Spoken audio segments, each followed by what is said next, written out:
The thing with burning eyes. When the busy day is done, and my weary little one rocks so gently to and fro, when the night winds softly blow, and the crickets in the glen chirp and chirp and chirp again, when upon the haunted bay devils dance around their prey, then from yonder misty skies comes the thing with burning eyes.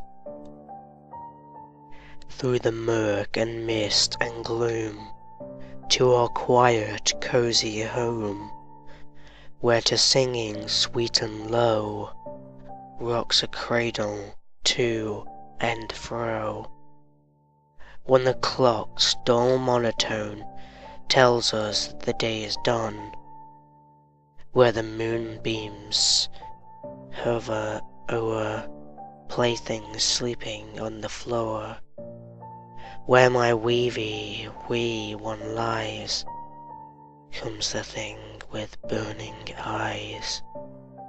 It comes like a fleeting ghost from some distant creepy coast, and no footsteps will you hear as the beast draws ever near.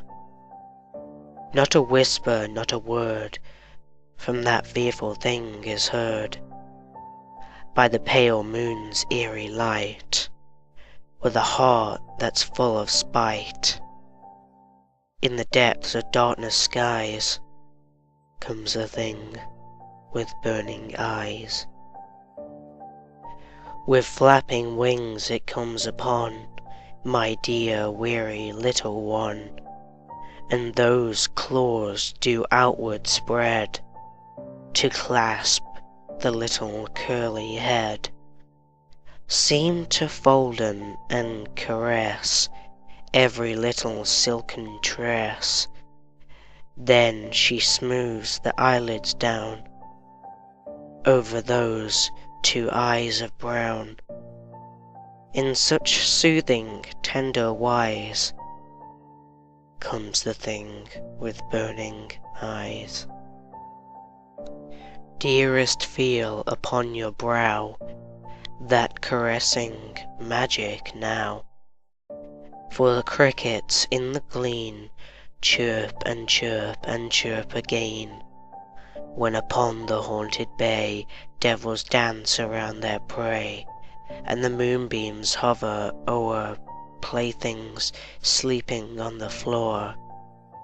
Hush, my sweet, from yonder skies comes the thing with burning eyes. 10 little monkeys. 10 little monkeys went out to dine. One choked on a bone, and then there were 9. 9 little monkeys gone fishing with bait. A shark swallowed one, and then there were 8.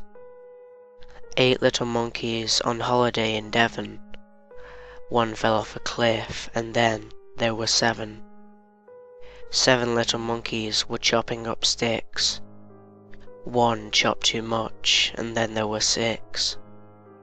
6 little monkeys trying to stay alive. One got killed, and then there were 5. 5 little monkeys swinging on a door. One broke his neck, and then there were 4. 4 little monkeys had to take a pee. One flushed the toilet, and then there were 3. 3 little monkeys on a trip to the zoo. A lion got loose, and then there were 2. 2 little monkeys lying in the sun. One caught fire, and then there was 1. 1 little monkey playing with a gun. He pulled the trigger, and then there were none. Happy pets. Do you know Fred Fauntleroy? He's such a naughty, wicked boy. He catches flies, poor little things, and then tears off their tiny wings. He killed some birds and broke some chairs, and threw a kitten down some stairs. And oh, far worse than that, he punched his dog and choked his cat. And then, one fateful summer's day, he took his pets outside to play, but soon Fred's mood began to slip. They saw him pulling out a whip. Fred whipped the dog till it was sore, then whipped the poor cat even more. At this his pets grew very red. They growled and bit him till he bled. He made a terrible screaming sound, and animals flocked from all around. He said, "Get help, or I may die." But they just sat and watched Fred cry.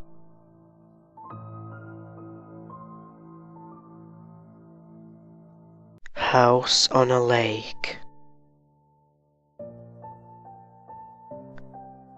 This is a story that will keep you awake, about a boy and his father, and a house on the lake.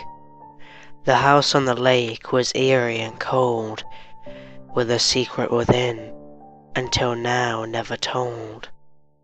The little boy's name is Arthur Pale, and he is the subject of this horrible tale.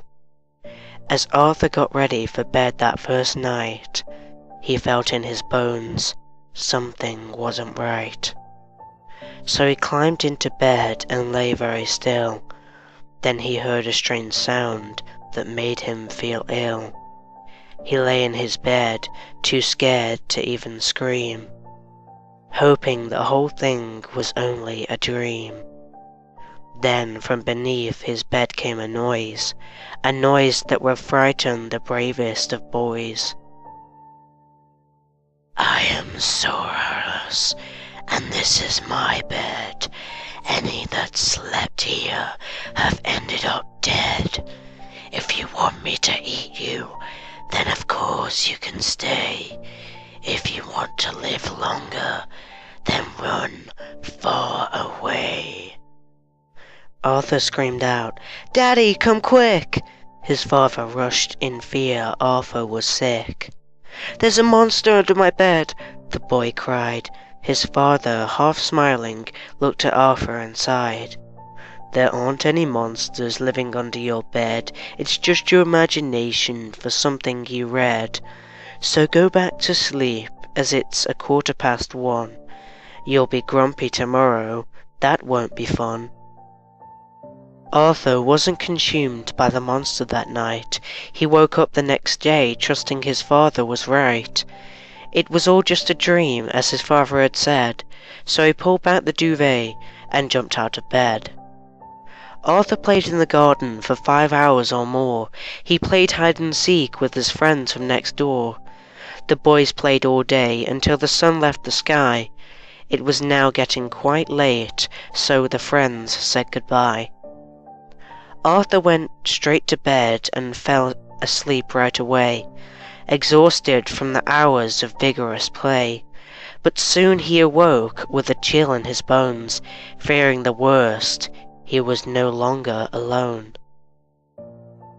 Wasting no time, he cried out in fear, praying his father would be able to hear. In a matter of seconds, he was there in the room, saving his son from imminent doom. His father said, "Arthur, you really must rest. You've got school in the morning and nursery test." "There aren't any monsters, they're just tricks of the light." And he gave him a hug and kissed him good night. Again came Sorceress from under the bed. "You did not take the warning," he said. "If you're still here tomorrow, I'll eat you without fail, and no one will see you again, Arthur Pale." In the morning, Prince Arthur was in total despair. He was going to be eaten, and that didn't seem fair. He must make his father believe in his plight, that Sorceress might eat him that very same night. Again, Arthur's father showed little concern, not knowing the terrible lessons he'd learned. Instead, he told Arthur not to fuss anymore, that there weren't any monsters, and of that he was sure.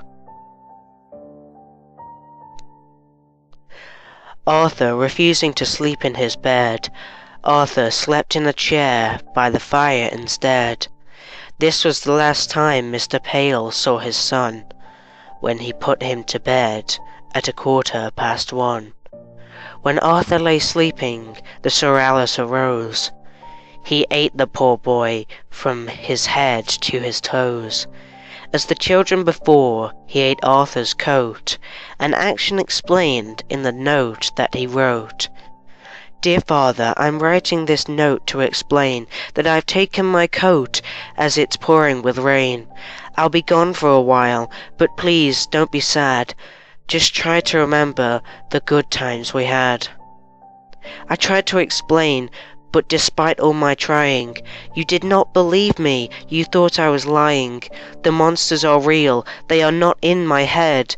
They live in my room, and they're under my bed. In closing, the Sorrellis signed Arthur's name, then slipped back under his bed once again. He knew as he picked his teeth before long, Mr. Pale soon would enter to find his son gone. When Mr. Pale came in the next morning, he discovered his son had gone without warning. After reading the note, he cried, "Oh, what have I done? I wish I had listened to my poor, terrible son." He waited for Arthur till 30 years passed. In that house, all alone, Mr. Pale breathed his last. In a chair by the fire, they found the boy's father, with a note that read simply, "Come back soon, Arthur." The house stood for years undisturbed and forgotten, like the secret it kept. The woodwork was rotten. Then one day, as the north wind blew fierce and cold, there appeared in the garden a sign that said, "Sold." This is a story that will keep you awake. A girl and her mother and a house on the lake. The house on the lake was eerie and cold, with a secret within, until now, never told.